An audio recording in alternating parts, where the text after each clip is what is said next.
Welcome to our channel. Today we how to restore CRM contacts from Google Contacts Sync. Quick tutorial step by step clearly. To restore CRM contacts from Google Contacts Sync, begin by logging into your Google account. Navigate to Google Contacts by typing contacts.google.com in your web browser. Once in Google Contacts, look for the More option on the left sidebar. Click on More to reveal additional settings. Select Undo Changes from the drop-down menu. In the Undo Changes section, you will see options for restoring your contacts. Choose your desired time frame for restoration, such as 30 minutes, 1 hour, or a specific date.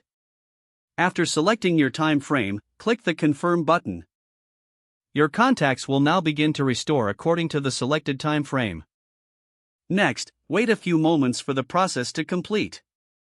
Once completed, review the restored contacts to ensure accuracy. If your CRM is integrated with Google Contacts, the updates should automatically sync. Log into your CRM and check the contacts list. Verify that the restored contacts appear as expected.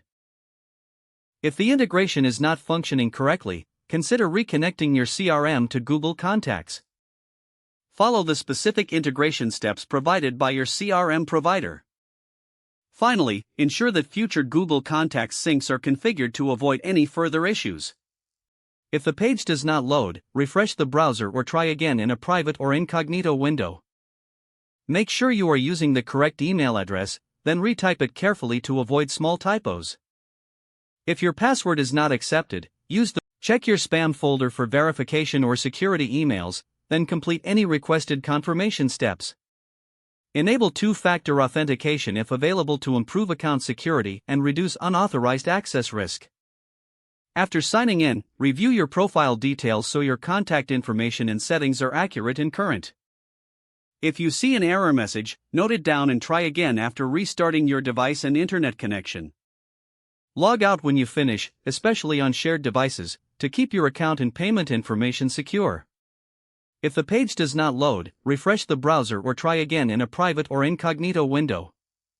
Make sure you are using the correct email address, then retype it carefully to avoid small typos. If your password is not accepted, use the Reset option and create a new strong password you can remember. Don't forget to like this video and subscribe to our channel for more step-by-step tech guides.